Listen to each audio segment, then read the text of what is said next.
خصوصاً على افضلهم وخاتم النبیین محمد الامین وعلى آلہ وصحبہ اجمعین. اما بعد فقد قال اللہ تبارک وتعالی اعوذ باللہ من الشیطان الرجیم بسم اللہ الرحمن الرحیم.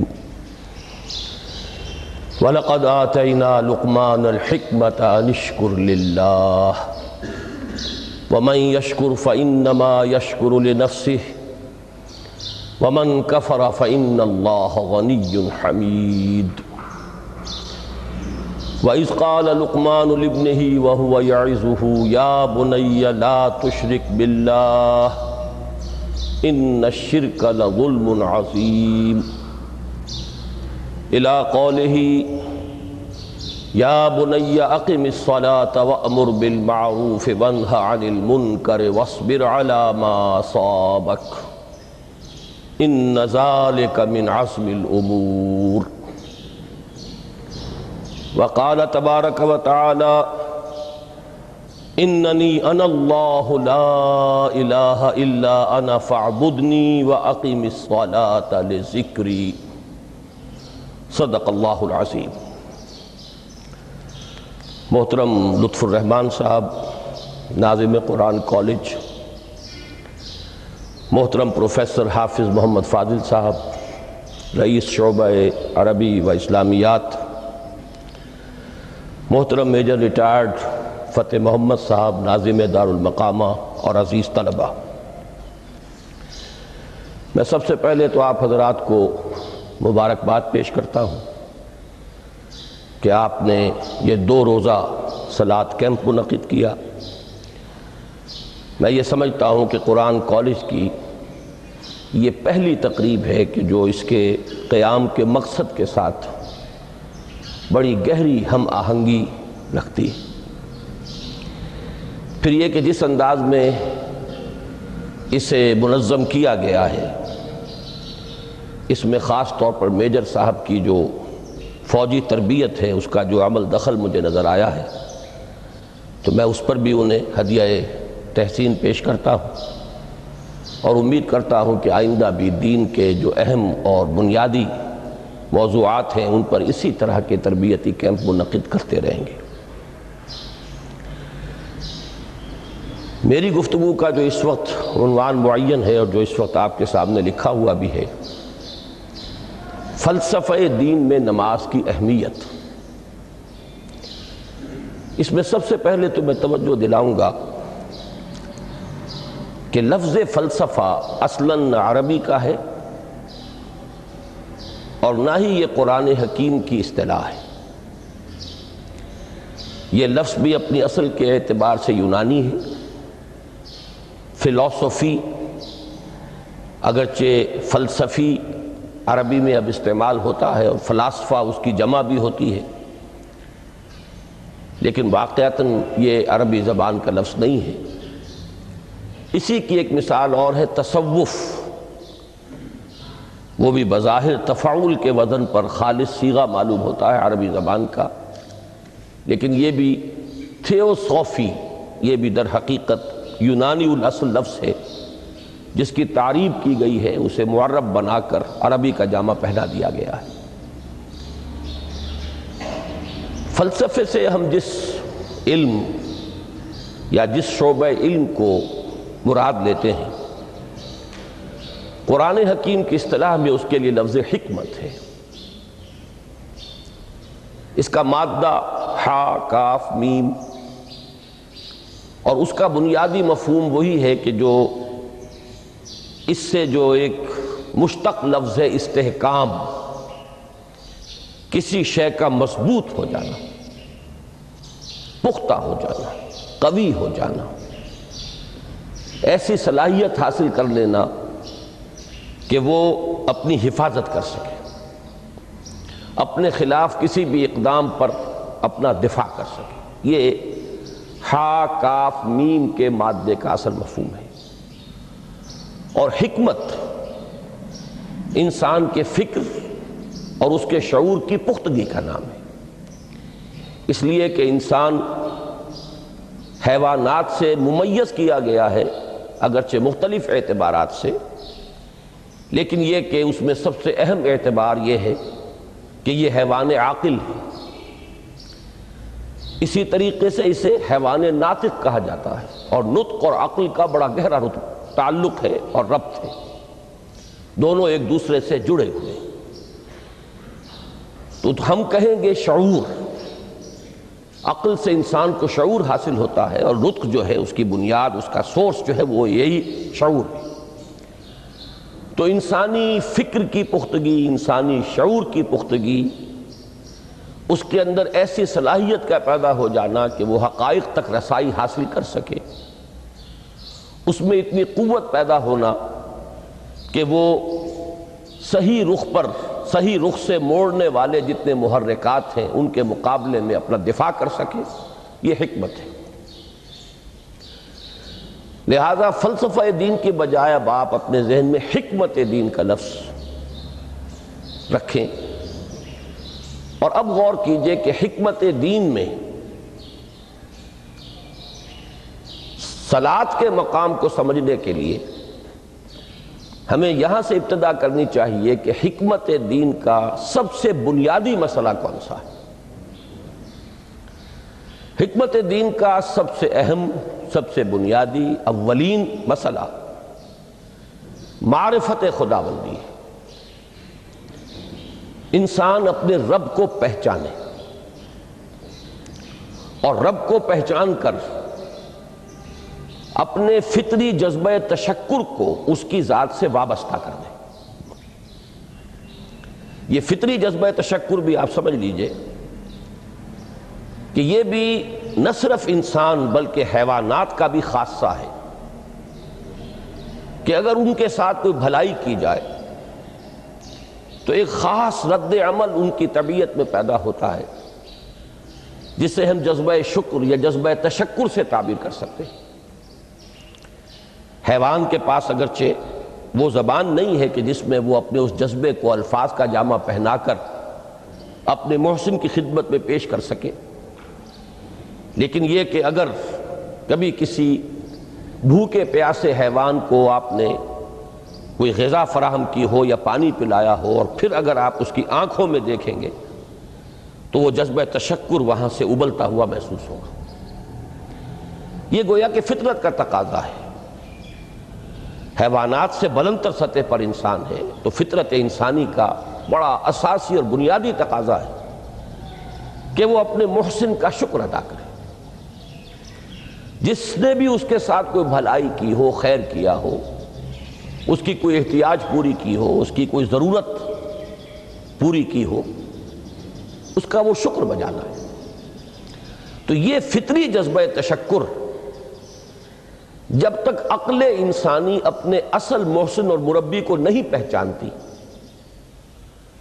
تو یا تو یہ منتشر رہتا ہے یا بھٹکتا رہتا ہے۔ چنانچہ شرک کی جو ساری تاریخ ہے اس کا تجزیہ کریں گے تو بات یہی نظر آئے گی کہ اس جذبہ تشکر نے اپنے علم کی کوتاہی کی وجہ سے، اپنے فہم کی کوتاہی کی وجہ سے مختلف اشیاء کے ساتھ یا مظاہر قدرت کے ساتھ اپنے آپ کو منسلک کر لیا۔ مثلاً یہ کہ یہ بات غلط نہیں ہے کہ ہماری دنیا کا یہ سارا نظام جو ہے اس میں سورج کی حرارت کو بہت بڑا دخل حاصل ہے۔ ساری انرجی جو ہمارے پاس ہے اس کی سورس تو اصل میں وہ سولر انرجی ہے۔ لکڑی بھی آپ جلا کر اگر آگ کے ذریعے سے حرارت حاصل کرتے ہیں تو وہ بھی در حقیقت سورج ہی کی وہ حرارت تھی کہ جو اس لکڑی میں جذب ہوئی ہے اور اس نے وہ صورت اختیار کی۔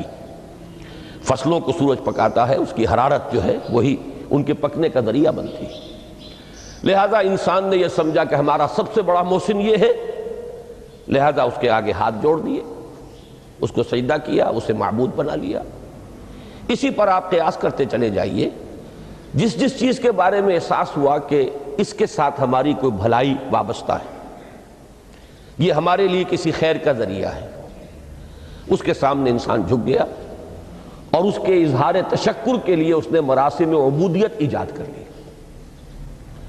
تو عقل انسانی کی اصل معراج یہ ہے کہ وہ اپنے اصل مربی کو پہچان لے، اپنے اصل رب کی معرفت حاصل ہو جائے کہ یہ تمام مظاہر فطرت، مظاہر قدرت، اگرچہ یہ سب ہیں اس دنیا میں، اس کے نظام کو مختلف پہلوؤں سے ان کے ساتھ وابستہ کیا گیا ہے، لیکن یہ سب خود کسی اور کی ربوبیت کے مظہر ہے۔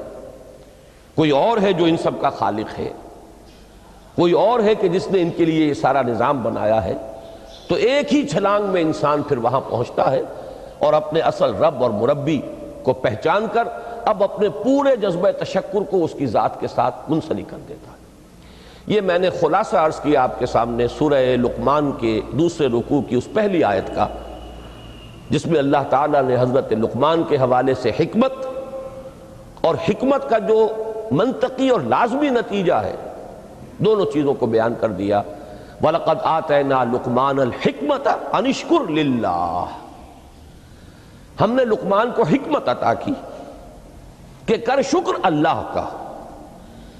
فطرت سلیمہ کا تقاضا شکر، محسن کے لیے، مربی کے لیے، اور عقل کی معراج اپنے اصل محسن اور مربی کو پہچان لینا، اسی کا نام حکمت ہے۔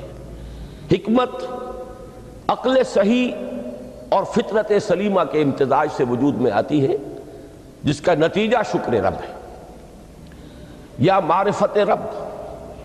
تو یوں سمجھئے کہ حکمت دین کا اساسی مسئلہ یہ، باقی سارے مسائل اب یہیں سے آگے چلیں گے۔ اس کے لیے یہ بات اگر آپ نے منتخب نصاب کے وہ اسباق پڑھ لیے ہوں تو یہ چیزیں سامنے آ چکی ہوں گی کہ اس کے لیے قرآن کا اسلوب یہ ہے کہ آیات کے حوالے سے انسان کے اندر معرفت رب کو جگایا جاتا ہے۔ میں نے جگانے کا لفظ استعمال کیا ہے کہ قرآن کی حکمت یہ ہے کہ رب کی معرفت فطرت انسانی میں موجود ہے لیکن سوئی ہوئی ہے، ڈورمنٹ ہے، اسے جگانا ہے، اسے ایکٹیویٹ کرنا ہے۔ اس کے لیے آیات آفاقی، ان فی خلق السماوات والارض واختلاف اللیل والنہار والفلک التی تجری فی البحر بما ينفع الناس الی آخر الآیہ۔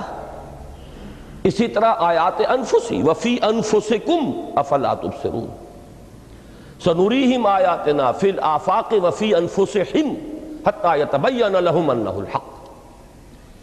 لیکن ان آیات آفاقیہ کی طرف بھی صحیح نقطہ نظر سے متوجہ کرنے کے لیے اور انسان کے اندر کی اس سوئی ہوئی معرفت رب کو جگانے کے لیے سب سے زیادہ مؤثر آیات قرآنیہ ہیں،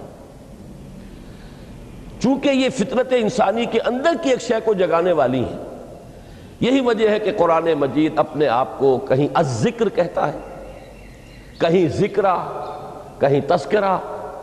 یہ تو یاد دہانی ہے، تمہارے اپنے اندر معرفت رب موجود تھی یا موجود ہے، لیکن یا تمہیں اس کا شعور نہ تھا، وہ تمہارے شعور کی سطح پر نہیں آئی تھی، یا یہ کہ آئی تھی لیکن پھر تم اسے بھول گئے ہو، ذہول کے پردے پڑ گئے۔ جیسا کہ علامہ اقبال نے کہا کہ کافر کی یہ پہچان کے آفاق میں گم ہے، تم پھر گم ہو گئے ہو۔ لہذا اس کو اجاگر کرنے کے لیے، تازہ کرنے کے لیے یہ آیات قرآنیہ ہیں، ان اندھیروں سے، گمشدگی کے اندھیروں سے نکالنے کے لیے، معرفت کی روشنی میں لانے کے لیے یہ آیات مبارکہ ہے۔ هو الذی ينزل على عبده آیات بینات لیخرجکم من الظلمات الی النور، اندھیروں سے نکال کر روشنی میں لانے کے لیے اللہ نے اپنے بندے پر صلی اللہ علیہ وسلم یہ آیات بینات نازل کی ہیں۔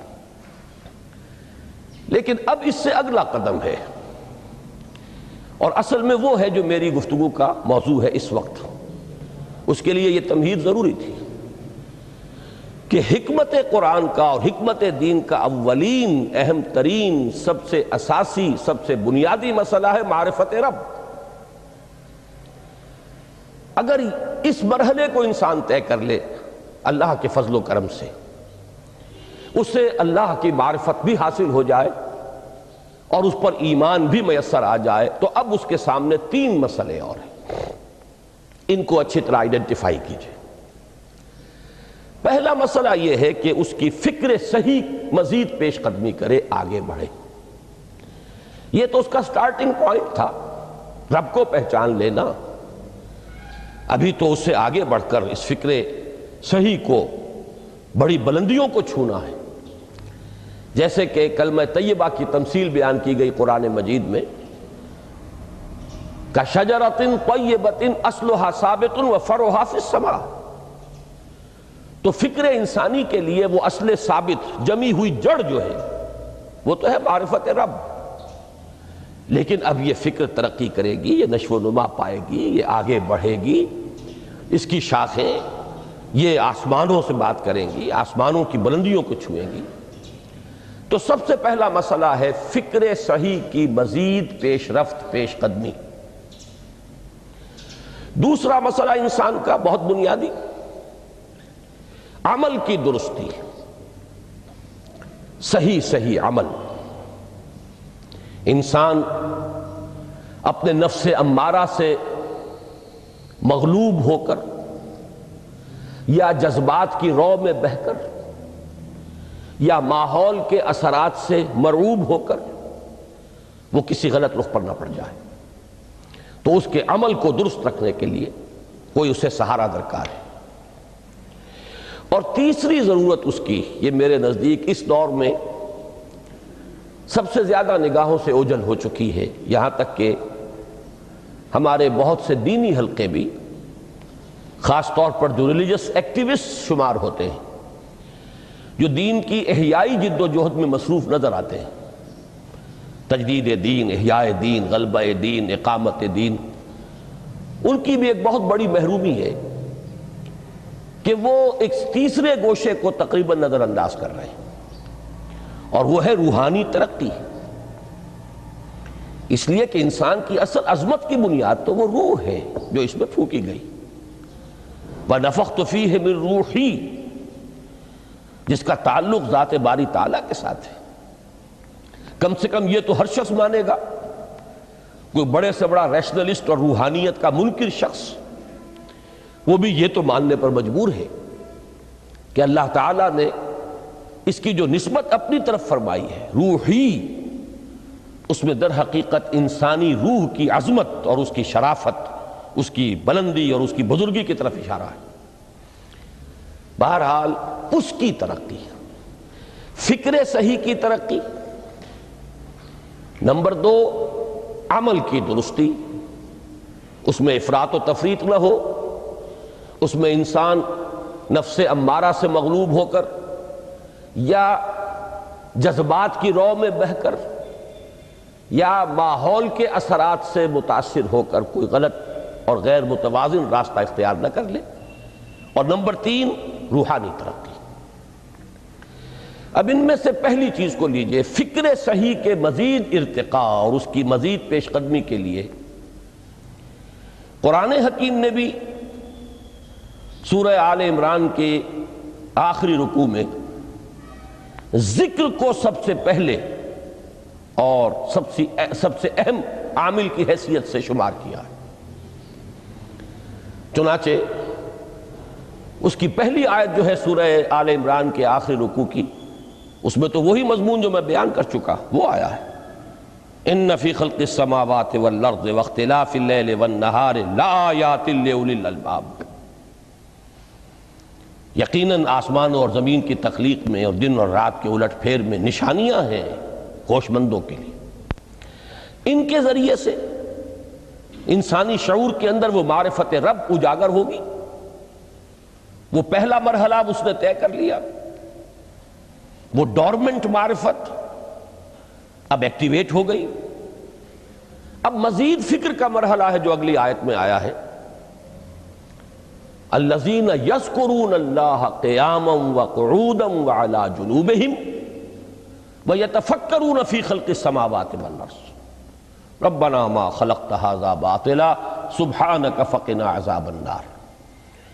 یعنی تفکر جو ہے، ویتفکرون فی خلق السماوات والارض، وہ تفکر کرتے ہیں، غور و فکر کرتے ہیں آسمان اور زمین کی تخلیق میں، لیکن اس تفکر کے ساتھ لازماً ذکر اور ذکر مدام، ذکر بھی وہ کہ جو مستقل ہو، ہر حالت میں ہو۔ الذین یذکرون اللہ قیاما وقعودا وعلی جنوبہم، وہ لوگ کہ جو اللہ کو یاد رکھتے ہیں، اللہ کا ذکر کرتے ہیں، کھڑے ہوئے بھی، بیٹھے ہوئے بھی، اور اپنے پہلوؤں کے بل یعنی لیٹے ہوئے بھی۔ اب ان تین کے سوا تو کوئی پوزیشن انسان کی نہیں ہے، اسی کا نام ہے دوام ذکر۔ اور اس کے ساتھ اگر وہ تفکر کرتے ہیں تو ان کا فکر اگلی منزل تک پہنچتا ہے۔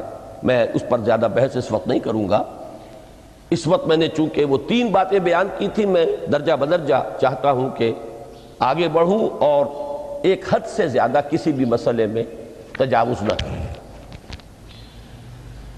یہ جو بات سورہ آل عمران کی آخری رکوع کی اس دوسری آیت میں آئی ہے، اسی کو مولانا روم نے بیان کیا ہے بہت ہی سادہ لیکن بڑے پرمغز شعر میں۔ این قدر گفتیم باقی فکر کن، فکر اگر جامد بوت رو ذکر کن۔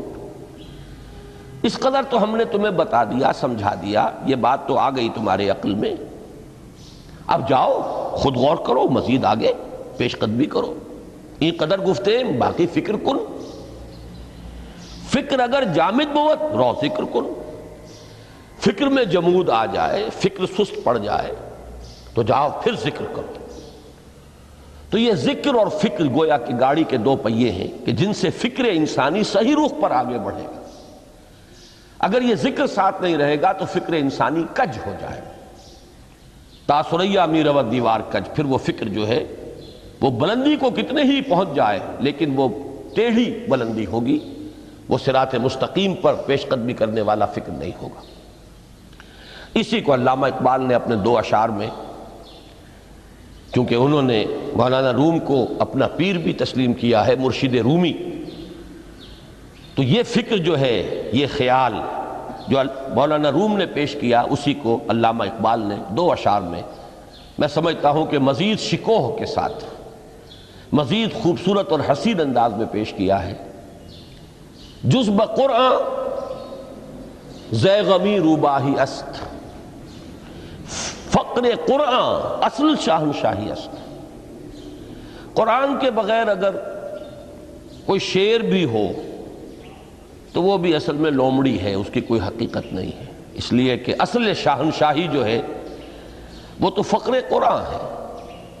اب فقر قرآن کیا ہے؟ فقر قرآن اگر آپ لکھا ہوا دیکھیں گے اس کو تو اس کے آگے یہاں اب سوالیہ نشان آ جائے گا۔ فقر قرآن یعنی سوچو فقر قرآن کیا ہے، اور جواب ہے اختلاط ذکر و فکر۔ فقر قرآن امتزاج سے وجود میں آتا ہے کہ اس میں ذکر بھی ہو، فکر بھی ہو۔ اور فکر را کامل نہ دیدم جز بے ذکر، میں نے فکر کو کبھی بھی اپنی منزل مقصود تک پہنچتا ہوا نہیں پایا جب تک کہ اس کے ساتھ ذکر نہ ہو۔ تو پہلی شے تھی فکر انسانی کی صحیح رخ پر مزید پیش قدمی اور پیش رفت، اور اس کے لیے لازم ہے ذکر و فکر کا امتزاج۔ دوسری چیز کو لیجئے عمل کی درستی۔ اس عمل کی درستی کے لیے اللہ تعالیٰ کے ساتھ ایک گہرے تعلق کی ضرورت ہے، اس لیے کہ صبر کی بحث میں یہ مضامین شاید آپ کے سامنے آ گئے ہوں کہ صبر، جہاں مصیبت پر صبر ہوتا ہے، تکلیف پر صبر ہوتا ہے، اللہ کے احکام پر جمنا یہ بھی صبر ہے، نفس کی خواہشات کی باغ کو تھام کر رکھنا، کھینچ کر رکھنا یہ بھی صبر ہے، اور استقامت کسی شے پر قائم رہنا یہ بھی صبر ہے۔ تو عمل صحیح پر استقامت کے لیے وَاصْبِرْ وَمَا صَبْرُكَ إِلَّا بِاللَّهِ، اس صبر کی سب سے اہم جو بنیاد ہے، اس کا جو سب سے بڑا ذریعہ ہے، اس کا جو سب سے بڑا سہارا ہے، وَمَا صَبْرُكَ إِلَّا بِاللَّهِ، اس کے لیے ضرورت ہے ایک گہرے تعلق کی کہ اللہ کے ساتھ ایک ایسا تعلق برقرار رہے جو نہ صرف گہرا ہو بلکہ دائم و قائم ہو، مسلسل۔ ذرا ذہول ہوگا، تعلق مع اللہ میں ذرا کمی آئے گی، شیطان کا وار کاری ہو جائے گا۔ اسی کو حضور نے حدیث میں یوں تعبیر کیا ہے تمثیلاً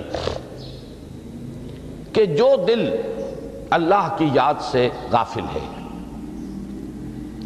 اس پر، فارسی کا وہ مقولہ بھی ہے کہ خانہ خالی را دیو می گیرت، گھر خالی رہے تو جنات اس پر دیو جو ہے آ کر قبضہ جما لیتے ہیں۔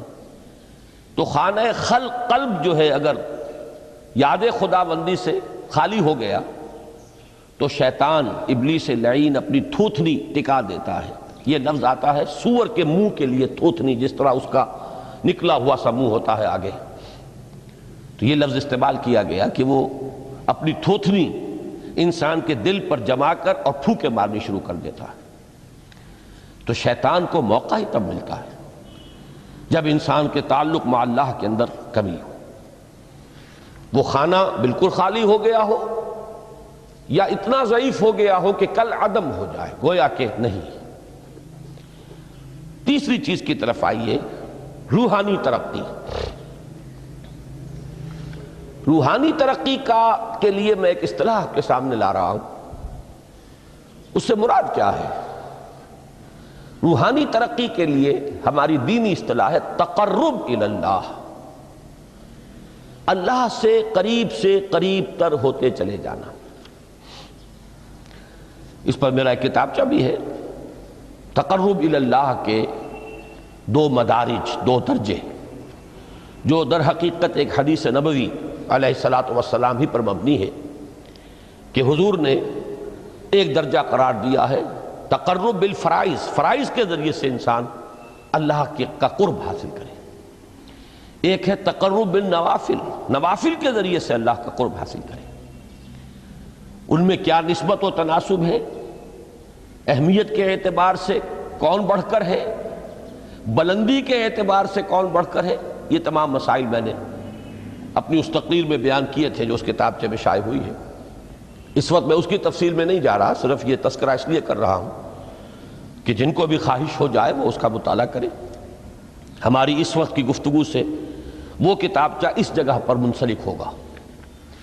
تو تقرب الی اللہ، یہ تقرب کوئی فزیکل فینومینن نہیں ہے، جسمانی یا مادی مسئلہ نہیں ہے۔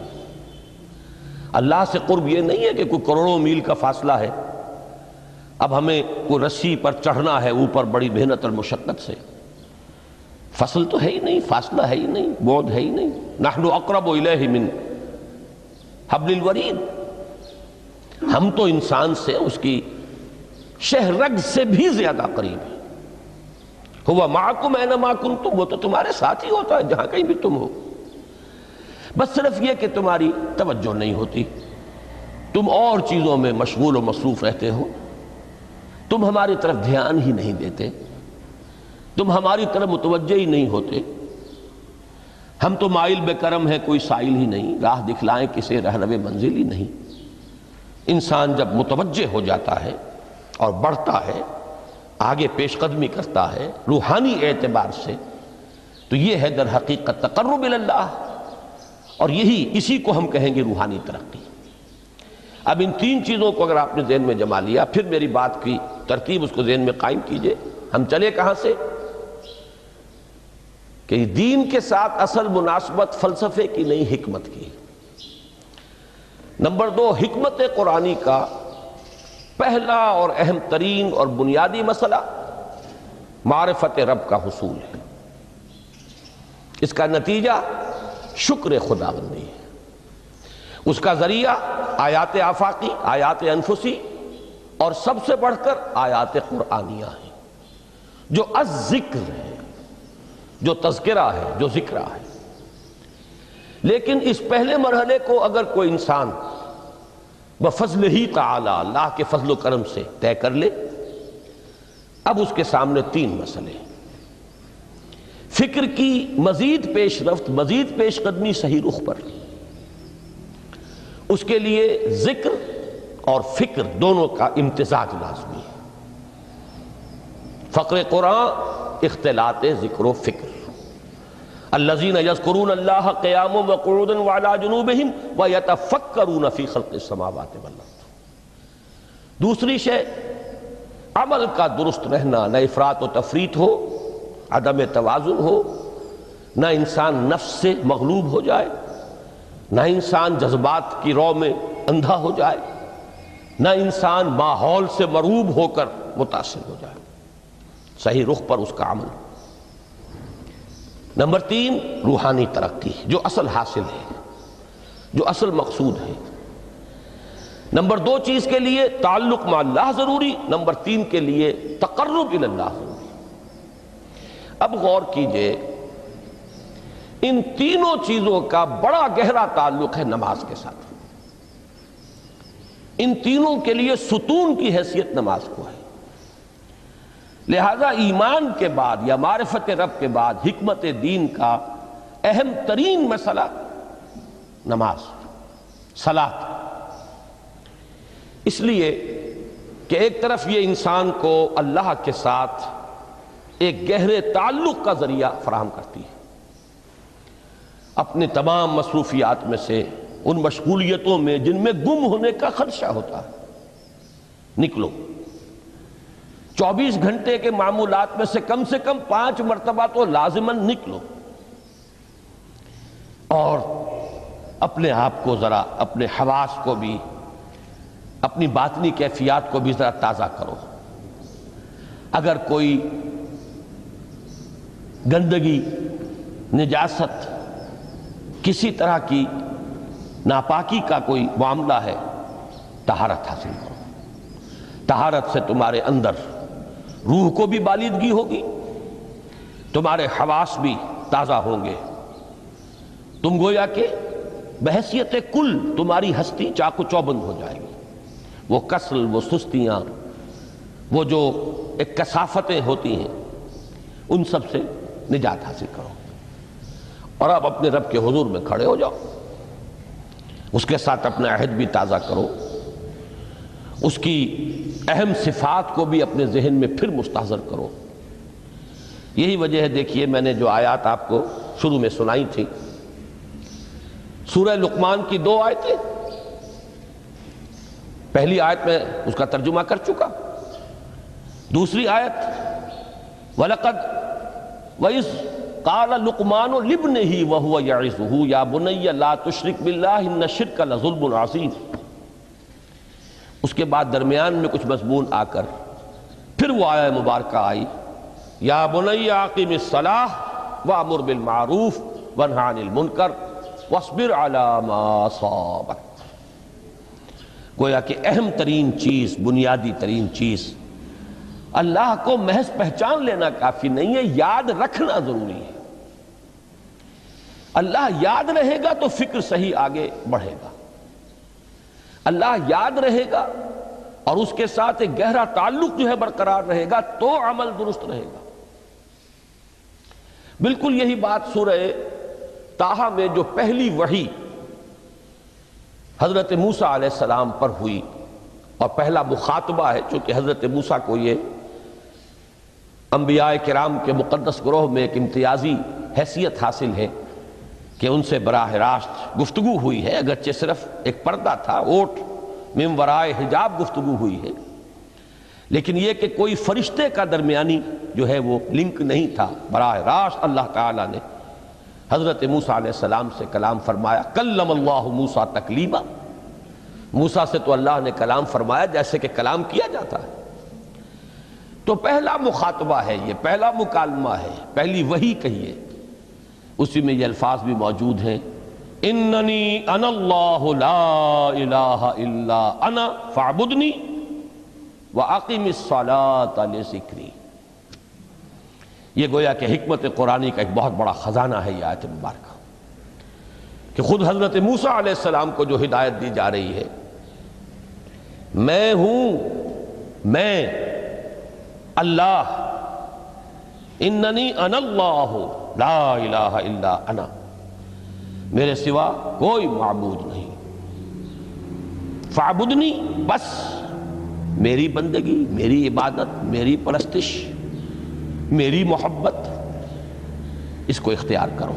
وَأَقِمِ الصَّلَاةَ لِذِكْرِي، اور نماز کو قائم رکھو میری یاد کے لیے۔ بلکہ اسی سلسلہ کلام میں آگے چل کر سورہ طٰہٰ میں آتا ہے، کافی گفت و شنید کے بعد جب حضرت موسیٰ نے کچھ معذرت بھی کی، کچھ دعائیں بھی کی، اللہ نے ایک دعا قبول بھی کی کہ ان کے بھائی کو بھی شریک کر دیا، حضرت ہارون کو بھی۔ اس کے بعد پھر جب فرمایا کہ اب جاؤ فرعون کی طرف، تو اس میں فرمایا وَلَا تَنِيَا فِي ذِكْرِي، اور دیکھنا یہ جو عظیم مشن تمہارے کندھے پر آ گیا ہے، بڑا بھاری اور کٹھن ایک فرض ہے جو تم پر عائد ہو گیا ہے، اس کے لیے سب سے بڑی تمہارے پاس جو قوت کا ذریعہ ہے وہ نماز ہے۔ اقیم فلا تنیا عن ذکری، میری یاد میں کبھی غفلت نہ کرنا، اس میں کبھی کوئی کمی نہ آنے دینا۔ جیسا کہ میں نے عرض کیا تھا کہ جیسے ہی وہ تعلق جو ہے کمزور پڑتا ہے یا منقطع ہو جائے معاذ اللہ، تو پھر انسان گویا کہ شیطان کے لیے ایک لقمہ تر بن جاتا ہے۔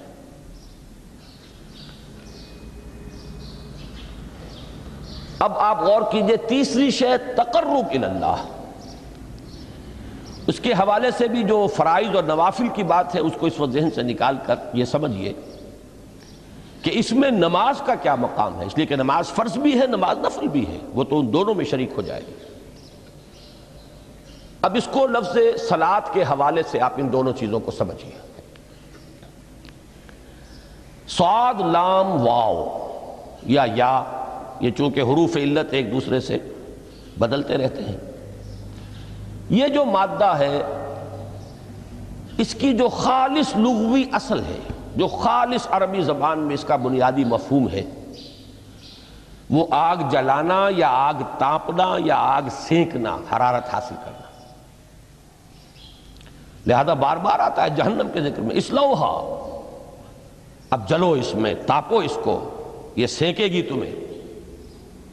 بلکہ تفتلون کا لفظ آیا ہے حضرت موسیٰ کے کلام میں، جب وہ گئے تھے کوہ طور پر، جب پہنچ گئے تو تھے آگ تک کی تلاش میں، لعلکم تفتلون، تو اپنے اہل خانہ سے یہی کہا تھا کہ مجھے کہیں وہ روشنی نظر آ رہی ہے، غالباً کوئی وہاں سے آگ مل سکے گی، ورنہ یہ کہ کوئی رہنمائی کو رستہ مجھے مل سکے گا، میں وہ آگ لے آؤں گا، کوئی چنگاری وہاں سے لے آؤں، لعلکم تفتلون، تاکہ تم، اب یہ اصطلاح در حقیقت باب افتعال ہے، اور یہ تے یہاں پر توئے کی شکل اختیار کر گئی، تا نے توبن کی صورت اختیار کی صاد کی وجہ سے۔ بہرحال اس کا سب سے بنیادی مفہوم جو ہے وہ ہے تاپنا، سکائی حاصل کرنا، حرارت۔ اس کے حوالے سے سمجھ لیجئے کہ سب سے بنیادی تعلق اس کا جو ہے وہ روح کے ساتھ ہے۔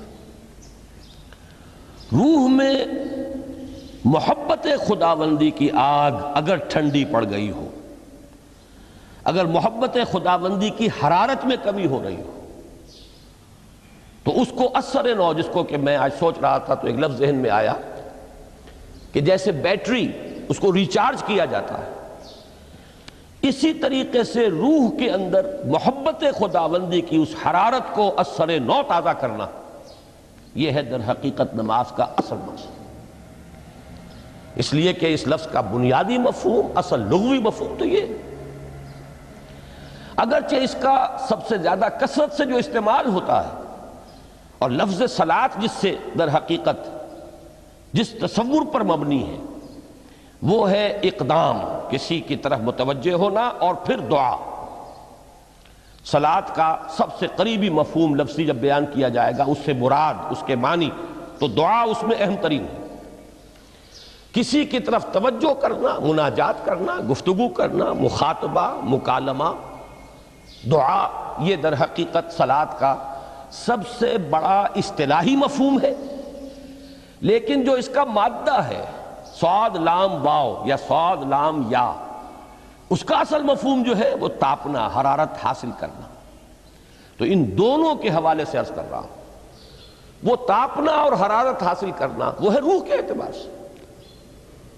وہ جو کہا اقبال نے کہ بجھی عشق کی آگ اندھیر ہے، مسلمان نہیں راہ کا ڈھیر۔ یہ عشق کی آگ جب بجھ جاتی ہے در حقیقت یہی تو انسان کی روحانی موت ہے۔ جب یہ نہ رہے تو چاہے منطق میں بہت انسان ماہر ہو۔ مجھے اقبال کا ایک شعر یاد آیا ہے، تقابل کرتے ہوئے ایک انسان محکوم اور ایک انسان حر، آزاد انسان، ان کی نفسیات میں جو بنیادی فرق علامہ اقبال نے مختلف مواقع پر بیان کیے ہیں۔ محکوم ہے بیگانہ اخلاص و مروت، ہر چند کے منطق کی دلیلوں میں ہے چالاک۔ تو منطق کی دلیلوں میں انسان چالاک ہو جائے اور وہ لغت ہائے حجازی کا وہ ایک خزانہ بن جائے، اسے تمام الفاظ کے معنی یاد ہو، وہ بڑے مسائل فقہ کے اسے ازبر ہو، جزیات بے انتہا جزیات جو ہیں وہ مستحضر ہو، فلسفے کے بڑے بڑے مسئلے اس نے حل کر لیے ہوں، لیکن اگر روح میں وہ اللہ کی محبت کی آگ نہیں ہے، وہ تپش نہیں، بجھی عشق کی آگ اندھیر ہے، مسلمان نہیں راکھ کا ڈھیر۔ اسی کے حوالے سے آج مجھے یاد آیا تھا کہ وہ جو بڑی سادہ سی ایک نظم ہے، اللہ تعالیٰ سے دعا یا رب دل مسلم کو وہ زندہ تمنا دے، اس میں بھی جو الفاظ آئے ہیں، جو روح کو گرما دے اور قلب کو تڑپا دے، یہ ہے اصل جو مقصود ہے نماز کا۔ اور یہی وہ چیز ہے جیسا کہ میں نے عرض کیا تھا کہ نگاہوں سے اوجھل، یہ پہلو سامنے ہے ہی نہیں، دوسرا پہلو سامنے ہے اور وہ بھی میرے نزدیک بہت اہم ہے، بہت بنیادی ہے، اس میں کوئی شک نہیں، لیکن یہ ہے بلند ترین منزل کہ تقرب الی اللہ، اس کے لیے در حقیقت یہ کس لیے درکار ہے؟ روح کے اندر عشق کی حرارت اور گرمی تازہ ہو جائے۔ بسا اوقات یہ اندر دب جاتی ہے، جیسے انگارہ ہوتا ہے آگ کا، اس کے اوپر خاک اور راکھ آ جاتی ہے، اندر کچھ ہوتی ہے، آگ دبی ہوئی سمجھ آگ بجھی ہوئی نہ جان، اس دبی ہوئی آگ کو پھر ایک شعلہ بنانا، پھر اس کے اندر ایک حیات تازہ پیدا کرنا، یہ ہے نماز کا اہم ترین اور بلند ترین مقصد۔ لیکن اس کے ساتھ ہی اس نماز میں ذکر ہونا، اس کا یہ ذکر ہے، اور ذکر کی جب میں فہرست بیان کیا کرتا ہوں بہت سے حضرات کے سامنے ہوگا کہ ذکر کا در حقیقت مفہوم ہے استحضار اللہ فی القلب۔ ہمارے ہاں غلطی سے جو ذرائع ذکر ہیں انہیں ذکر قرار دے دیا گیا ہے۔ نماز ذکر نہیں ہے، نماز ذکر کا ذریعہ ہے۔ اقیم الصلاۃ لذکری، نماز قائم کرو میرے ذکر کے لیے۔ یہ اللہ اللہ کہنا یا ادعیہ معصورہ جو حضور صلی اللہ علیہ وسلم کی مسنون دعائیں ہیں، انہیں اپنے تمام معمولات دنیاوی کے ساتھ ساتھ ان دعاؤں کو بھی انسان پڑھتا رہے، اللہ سے دعا کرتا رہے، یہ تمام ذرائع ذکر ہیں۔ سبحان اللہ الحمدللہ الحمدللہ، اس کا آپ ورد کیجئے، یہ بھی ذریعہ ذکر ہے۔ حقیقت میں ذکر ہے استحضار اللہ فی القلب، اللہ کو دل میں لے آنا، اللہ کو دل میں حاضر کر لینا، اصل میں تو ترجمہ ہوگا، لیکن حاضر جاننا، یہ کیفیت جو ہے انسان کو حاصل ہو جائے۔ اب اس کے حوالے سے ذرا بات سمجھیے کہ ایک تو میں عرض کر چکا ہوں مجسم ذکر تو قرآن ہے، لہذا ذکر کی فہرست جب آپ کریں گے ذرائع ذکر تو ان میں سب سے پہلے قرآن آئے گا، اس لیے کہ وہ ہماری حکمت کے پہلے مسئلے کو حل کر رہا ہے، بنیادی مسئلہ، اہم ترین مسئلہ۔ دوسرے نمبر پر ذکر جو ہے، اب اس کے لیے کچھ اصطلاحات جو میرے مختلف دروس میں شاید آپ کے سامنے بعد میں آئیں یا پہلی آ چکی ہوں، ان کے حوالے سے میری بات سمجھیے۔ ایک ذکر غیابی ہے، تھرڈ پرسن میں، صیغہ غائب میں اللہ کی یاد کرنا، اللہ اکبر اللہ اکبر اللہ اکبر۔ ابھی اللہ اکبر جو ہے یہ جملہ اسمیہ خبریہ ہے، ایک حقیقت کی تکرار آپ کر رہے ہیں، اللہ سب سے بڑا ہے، اللہ سب سے بڑا ہے، سبحان اللہ سبحان اللہ سبحان اللہ۔ یہ در حقیقت ذکر غیابی ہے کہ آپ اس میں مخاطب نہیں ہیں اللہ سے، ایک ذکر خطابی کہیں یا ذکر حضوری کہیں، جس میں مکالمہ ہوتا ہے، جس میں گفتگو ہوتی ہے۔ تو نماز در حقیقت ذکر حضوری اور ذکر خطابی کی بلند ترین شکل ہے۔ اس لیے میں نے عرض کیا تھا کہ نماز کے لفظ یا صلاۃ کے لفظ، یہ اصطلاحی معنی جو اکثر و بیشتر کیے جاتے ہیں وہ ہے دعا، اور دعا میں ہوتا کیا ہے؟ مکالمہ ہے، مخاطب، اے اللہ، اے میرے رب، اے پروردگار۔ پھر یہ کہ اس میں اقدام اور کسی کی طرف متوجہ ہونا، یہی وجہ ہے کہ افتتاح صلاۃ، نماز کو شروع کرنے کے لیے ایک تو وہ الفاظ جو قرآن مجید میں آئے ہیں، انی وجہت وجہی للذی فطر السماوات والارض حنیفا وما انا من المشرکین، یہ ہے توجہ کا ارتکاز، بشرطے کہ یہ صرف الفاظ ہی نہ نکل رہے ہوں، واقعتاً یہ تعبیر ہو اس وقت کی انسان کی نفسیاتی کیفیت کی، کہ شعوری طور پر وہ فیصلہ کرتا ہے کہ اب میں منقطع ہو رہا ہوں، ہر چہار طرف سے اپنی توجہ کو ہٹا کر، ہر مسئلے سے اپنے آپ کو خالی و ذہن کر کے، یعنی ظاہری اور باطنی دونوں اعتبار سے میں اپنی توجہ کا ارتکاز کر رہا ہوں اس ذات کی طرف جس نے آسمانوں اور زمین کو پیدا کیا، اور بالکل یکسو ہو کر رہا ہوں۔ انی وجہت وجہی للذی فطر السماوات والارض حنیفا وما انا من المشرکین۔ اور دوسری وہ جو دعا جس سے ہم افتتاح کرتے ہیں اپنی نماز کا، دیکھیں اس میں خطاب کا کس قدر اہتمام ہے۔ وہاں سبحان اللہ نہیں ہے، سبحانک اللہم، پاک ہے تو اے رب ہمارے، وبحمدک وتبارک اسمک وتعالی جدک۔ اب آپ غور کر رہے ہیں، یہ ہے تخاطب، براہ راست مخاطب ہونا۔ یہ گویا کہ لب لباب میں آپ کے سامنے عرض کر رہا ہوں علامہ اقبال کے خطبے کا، دی میننگ آف پریئر ان اسلام۔ خطبات جو ہیں ان کے مشہور، ان میں غالباً یہ تیسرا یا چوتھا لیکچر ہے کہ اس میں تصور یہ دیا گیا ہے کہ دو ہی انائیں ہیں، ایک انائے کبیر اننی انا اللہ لا الہ الا انا، یہ وہ انائے کبیر ہے، انائے مطلق ہے، میں، بہت بڑی میں، جس کو کہ علامہ اقبال نے کہا دی بگ آئی ایم۔ یہ بگ آئی ایم جو ہے وہ سورہ طٰہٰ کی اس آیت میں ہے، اور میرے علم کی حد تک کوئی اور مقام نہیں ہے جس میں اس قدر جلال ہو۔ اللہ نے اس طور سے اپنی انانیت کبریٰ اور انانیت مطلقہ کا اظہار اس بلند آہنگ کے ساتھ کیا ہو، اننی انا اللہ لا الہ الا انا۔ وہ انائے کبیر اور یہ انائے صغیر، یہ انائے محدود، یہ چھوٹی سی ایک انا ہے، میں، یہ میں ہوں۔ آپ جب کہتے ہیں میں، بڑی محدود سی ایک انا، دی فائنائٹ ایگو، انائے محدود اور انفائنائٹ ایگو۔ اور صلاۃ اصل میں کیا ہے؟ اس چھوٹی انا کا بڑی انا کے سامنے آ کر، روبرو ہو کر، وہ جو کبھی ٹیلی ویژن کا ایک پروگرام ہوا کرتا تھا، روبرو ہو کر خطاب۔ ایک ہے وہ صیغہ غائب میں تکرار، سبحان اللہ، سبحان، وہ بھی بہت اہم ہے، اس کا اپنی جگہ پر فائدہ ہے، لیکن ہر شے کے درجے ہیں۔ گر حفظ مراتب نہ کنی زندگی، اگر آپ ان کے درجوں کا علیحدہ علیحدہ لحاظ نہیں کریں گے تو غلط رخ پر پڑ جائیں گے۔ تو یہ جو دو ذکر خطابی یا ذکر حضوری ہے، نماز اصل میں اس کی بلند ترین شکل ہے۔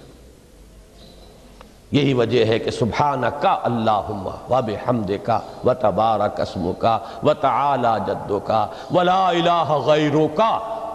اس کا کی جس قدر تکرار یہاں پر ہے، آپ نے غور کیا، اس میں خطاب ہے، یا پھر یہ کہ یہ کا کی اس طرح کی تکرار آپ کو دعائے قنوت میں ملے گی۔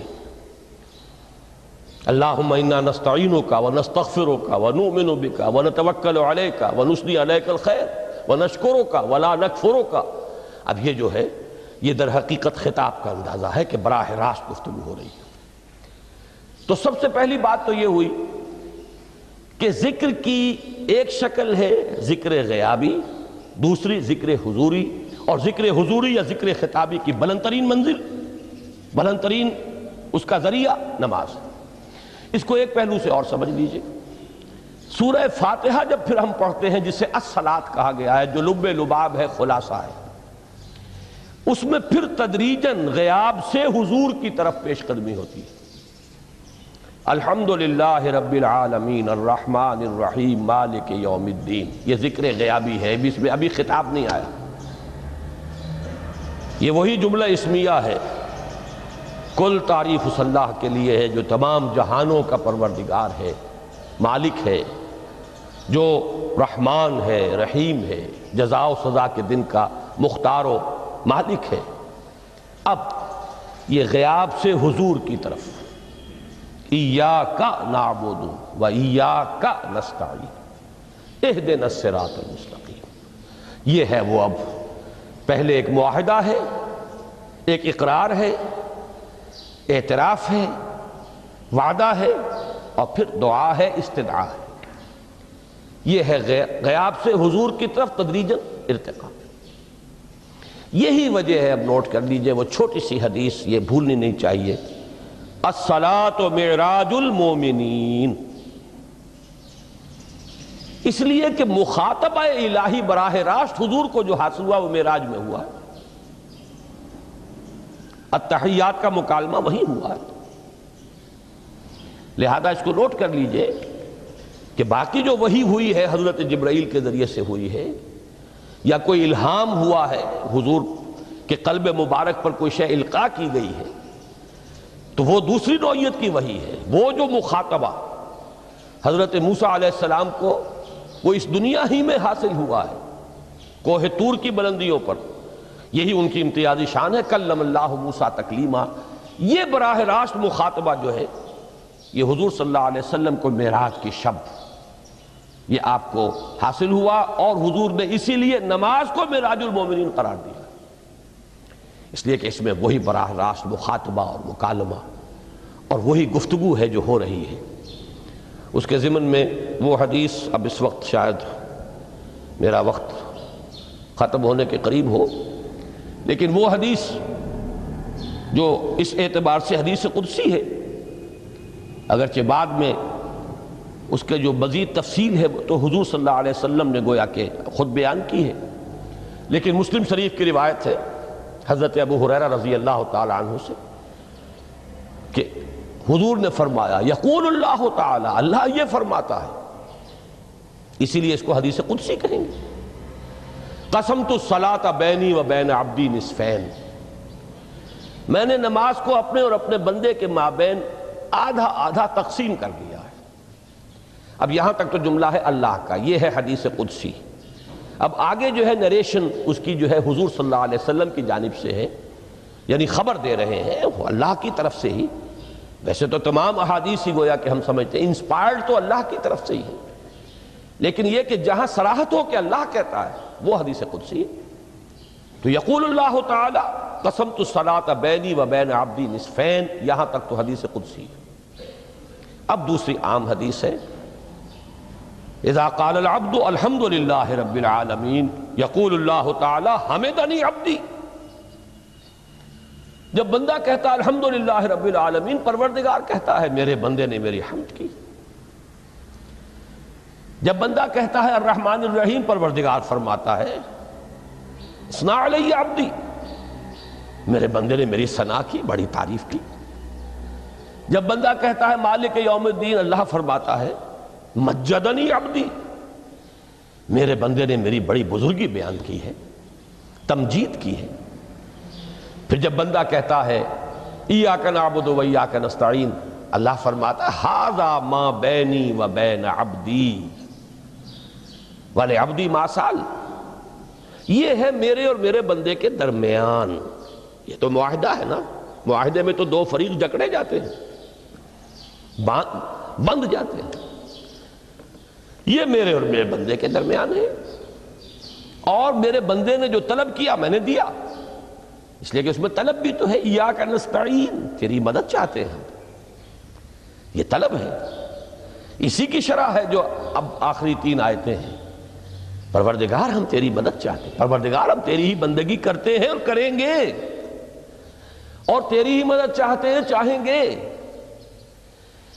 اگر حال میں اس کا ترجمہ کریں گے، زمانہ حال کے اعتبار سے، اس لیے کہ فعل مضارع میں تو دونوں موجود ہیں، شامل ہیں، تو یہ ایک اعتراف ہے، اظہار حال ہے۔ اللہ کرے کہ وہ واقعتاً صحیح اظہار حال ہو، ہم واقعی اللہ کی بندگی کرتے ہوئے یہ کہیں کہ ایاک نعبد، ورنہ اگر ہماری اصل صورتحال سے وہ مطابقت نہ رکھتا ہو تو پھر تو ایک طرح کا جھوٹ ہو جائے گا، غلط بیانی ہو جائے گی۔ ایاک نعبد، تیری ہی بندگی کرتے ہیں، اور مستقبل میں کیجئے، کریں گے، یہ ہے عہد۔ تیری ہی مدد چاہتے ہیں، تجھی سے مدد طلب کرتے ہیں، تجھی سے مدد چاہتے رہیں گے۔ اس کے لیے فرمایا وَلِعَبْدِ مَا سَأَلَ، اور پھر اس کے بعد وہ استدعا ہے، اهدنا الصراط المستقیم صراط الذین انعمت علیہم غیر المغضوب علیہم ولا الضالین۔ اس حدیث میں اس کو ایک ہی جملے کو لیا گیا ہے، ایک ہی جملے کی حیثیت سے۔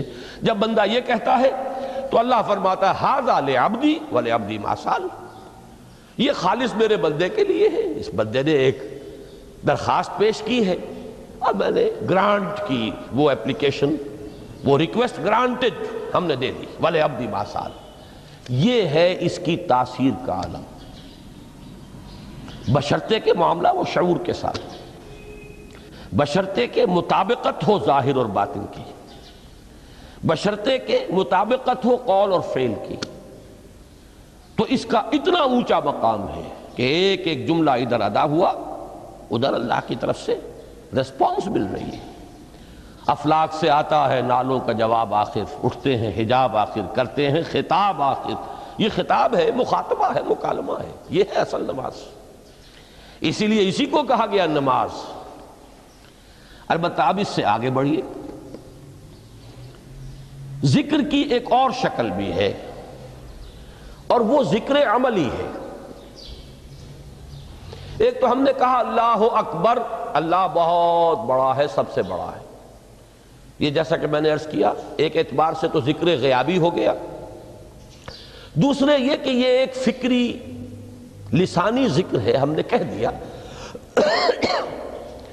ایک ہے اسی کے ساتھ ایک عملی ڈیمانسٹریشن، جب یہ کہتا ہوا انسان سیدھا سجدے میں گرتا ہے تو در حقیقت یہ اس اللہ اکبر کی تعمیل ہو رہی ہے۔ لہذا نماز میں جہاں ذکر غیابی بھی ہے، سورہ فاتحہ کی پہلی 3 آیات، جہاں الذکر کا حصہ بھی ہے، کچھ نہ کچھ قرآن آپ پڑھیں گے اس میں، پھر یہ کہ ذکر حضوری اور ذکر خطابی بھی ہے کہ آپ نے اللہ سے عہد و پیمان کیا، قول و قرار کیا، استدعا کی۔ اس کے ساتھ ہی ذکر عملی بھی ہے کہ جھکنا، اللہ کی تعظیم میں انسان جھکتا ہے۔ آپ اپنے کسی بزرگ سے جب ملاقات کرتے ہیں تو جھک کر سلام کرتے ہیں، تھوڑا سا جھکنا، زیادہ جھکنے کی تو اجازت نہیں ہے، لیکن یہ کہ تھوڑا سا خم آتا ہے، یہ بھی طبیعت کی بات ہے۔ میں سمجھتا ہوں فطرت میں جیسے شکر ہے، ویسے ہی اس قدر تعظیم تو فطرت انسانی میں موجود ہے۔ آپ استاد کے سامنے آئیں گے، تھوڑا سا خم کھائیں گے، آپ اپنے کسی بڑے بزرگ رشتہ دار کے سے ملیں گے تو تھوڑا سا خم لا محالہ ہو جائے۔ یہ در حقیقت اس آپ کے فکر کی ایک عملی تعبیر، اس کا عملی مظہر ہے کہ آپ نے اس ہستی کی تعظیم کی ہے، اس کی عظمت کا اقرار اور اعتراف کیا ہے۔ یہی تعظیم ہے اللہ تعالیٰ کی کہ جس میں پہلا درجہ ہے رکوع، جھکے آپ، اللہ اکبر کہہ کر جھکے، اور اس کے بعد پھر اس کا جو آخری درجہ ہو سکتا ہے وہ سجدہ ہے، جس میں کہ انسان نے جب اپنی پیشانی زمین پر ٹکا دی تو گویا کہ اس نے اپنی انانیت سے، اگر یہ شعور کے ساتھ ہوا ہو تب میں بات کہہ رہا ہوں، تو گویا کہ اس نے اپنی انانیت سے کامل دستبرداری اختیار کر کے اور اپنے آپ کو اپنے رب کے قدموں میں ڈال دیا۔ یہی وجہ ہے کہ حضور نے اس کو تعبیر فرمایا ہے کہ جب سجدہ کرو تو یوں محسوس کرو کہ تم نے اپنا سر اپنے رب کے قدموں میں رکھ دیا۔ یہ کیفیت ہونی چاہیے، اور چونکہ میں نے ابھی عرض کیا کہ یہ در حقیقت انسان کی انانیت، میں، میری مرضی، میری خواہش، میری پسند، میری عقل، میری منطق، میرا چوائس، میرا اختیار، یہ سب چیزیں ہی تو در حقیقت جو ہمارے اندر ایک مضمر ہے شیطنت، اس شیطنت کا مظہر یہی تو ہے۔ جب اس کو انسان اپنے ہاتھوں اپنے رب کے قدموں میں رکھ دیتا ہے تو در حقیقت اسی لیے اس کو تعبیر کیا گیا کہ اقرب ما یکون العبد الی ربہ فی السجود، بندہ اپنے رب سے قریب ترین جو ہوتا ہے وہ سجدے میں ہوتا ہے، بشرطے کہ وہ سجدہ واقعی سجدہ ہو۔ اس میں حقیقت یہ ہے کہ اقبال کا وہ شعر بڑی صحیح تعبیر ہے، وہ سجدہ روح زمین جس سے کانپ جاتی تھی، یہ ہے اصل میں تعبیر، اسی کو آج ترستے ہیں ممبر و محراب۔ سجدوں پر سجدے اور رکعتوں کے ڈھیر لگ گئے ہوں، اور 17 رکعتیں پوری نماز عشاء کی انسان نے ادا کی ہوں گن گن کر، اور 17 رکعتوں میں آپ کو معلوم ہے 34 تو سجدے ہو ہی گئے، تو سجدوں پر سجدے اور رکعتوں کے ڈھیر، لیکن یہ کہ اگر وہ کیفیت آپ کے صحیح عکاسی نہیں کر رہی ہے آپ کے ذہن کی، آپ کی نفسیاتی کیفیت کی، آپ کی قلبی کیفیت کی، آپ کے شعور کی، تو پھر ٹھیک ہے، ثواب تو ملے گا اس نماز سے بھی، اس لیے کہ ثواب کا نہ ملنا تو ظلم ہوگا، سوائے ایک بات کہ اس میں اگر کوئی ریاکاری ہے، دوسروں کو دکھانے کے لیے نماز پڑھی گئی ہے، تو ریاکاری تو زیرو کے مانند ہے کہ اس سے جو شے ضرب کھاتی ہے زیرو ہو جاتی ہے۔ 1 کروڑ کی تعداد عدد کو آپ زیرو سے ضرب دے زیرو ہو گیا، تو ریاکاری تو زیرو کر دینے والی شے، بلکہ زیرو ہی نہیں کرتی، وہ شرک تک پہنچا دیتی ہے۔ من صلی یرائی فقد اشرکا ومن صام یرائی فقد اشرکا ومن تصدق یرائی فقد اشرکا، جس نے دکھانے کے لیے نماز پڑھی اس نے شرک کیا، جس نے دکھانے کے لیے روزہ رکھا اس نے شرک کیا، جس نے دکھانے کے لیے صدقہ خیرات کیا اس نے شرک کیا۔ لیکن یہ کہ اگر یہ بات نہیں ہے، اگر ریاکاری نہیں ہے، کوئی بدنیتی نہیں ہے، تو ایک شخص نے وقت نکالا ہے، اسی وقت میں وہ اپنا کوئی اور کام کر سکتا تھا، کوئی 2-4 پیسے کما سکتا تھا، کوئی اور دھندا دنیا کا جو ہے کرتا، لہذا اگر وہ نہیں ہے، ریا نہیں ہے، تب اس کا اجر تو لازم ہے، اس نے کچھ نہ کچھ ڈیووٹ کیا ہے، کچھ نہ کچھ سیکریفائس کیا ہے، کچھ نہ کچھ قربانی دی ہے۔ لیکن یہ کہ پھر وہ نماز یہ نہیں ہے، وہ سجدہ روح زمین جس سے کانپ جاتی تھی، اسی کو آج ترستے ہیں ممبر و محراب۔ وہ سجدہ واقعتاً انسان اشرف المخلوقات وہ جب اپنے اس گہرے شعور اور احساس کے ساتھ سر بسجود ہوتا ہے تو یہ ہے اقرب ما یکون العبد الی اللہ فی السجود، قریب ترین جو بندہ ہوتا ہے اللہ سے وہ سجدے کی حالت میں ہوتا ہے۔ یہ میں نے 3 چیزوں کے حوالے سے اب آپ کے سامنے باتیں رکھی ہیں کہ پہلی منزل معرفت رب کا حصول، اللہ پر ایمان اور شکر خداوندی، اس کی لذت کا حاصل ہو جانا۔ اس کے بعد اب 3 ضرورتیں ہیں، فکر صحیح کی مزید پیش قدمی، صحیح رخ پر، اس کے لیے جہاں فکر درکار ہے وہاں ذکر بھی درکار ہے، اور اس ذکر کی جامع ترین صورت نماز ہے۔ نمبر 2، انسان کے عمل کے درست رہنا، اس لیے کہ ذرا سا قرآن مجید میں سورہ اعراف میں نقشہ کھینچا گیا ہے ایک شخص کا، اس کا نام تو وہاں نہیں ہے، بلعام بن باعورہ، ویسے تورات میں اس کا ذکر ہے اور اس نام کے ساتھ ہے، بہت بڑا عالم تھا، بہت بڑا فاضل، قرآن کے الفاظ ہیں ہم نے اسے اپنی آیات عطا کی تھی، آتیناہ آیاتنا، اور ہم چاہتے تو اسے ابھی اور ترفع اور بلندی عطا کرتے، وَلَوْ شِئْنَا لَرَفَعْنَاهُ بِهَا وَلَكِنَّهُ أَخْلَدَ إِلَى الْأَرْضِ، لیکن وہ تو زمین ہی کی طرف دھنستا چلا گیا، اور کوئی ایک لغزش انسان کے لیے سارے کیے دھرے پر پانی پھر سکتی ہے، ذرا سا عدم توازن اس کے رخ کو ٹیڑھا کر دے گا، اور جب ایک دفعہ ٹیڑھ ہو گئی تو شروع میں تو زاویہ جو ہے چاہے وہ 10 درجے کا ہی ہو، لیکن جیسے جیسے عمل کی وہ پیش قدمی ہوگی فاصلہ بڑھتا چلا جائے گا، انحراف شدید سے شدید تر ہوتا چلا جائے گا۔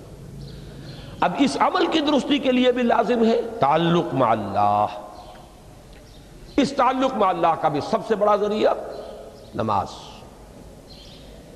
تیسری چیز روحانی بالیدگی، روحانی ترقی، تقرب الی اللہ، اس کے لیے اس اعتبار سے بھی کہ توجہ اللہ، ارتکاز توجہ اللہ کی طرف، انی وجہت وجہی للذی فطر السماوات والارض حنیفا وما انا من المشرکین، اور اس اعتبار سے بھی کہ اسی کے ذریعے سے وہ عشق کی بجھتی ہوئی چنگاری کو پھر بھڑکایا جا سکتا ہے۔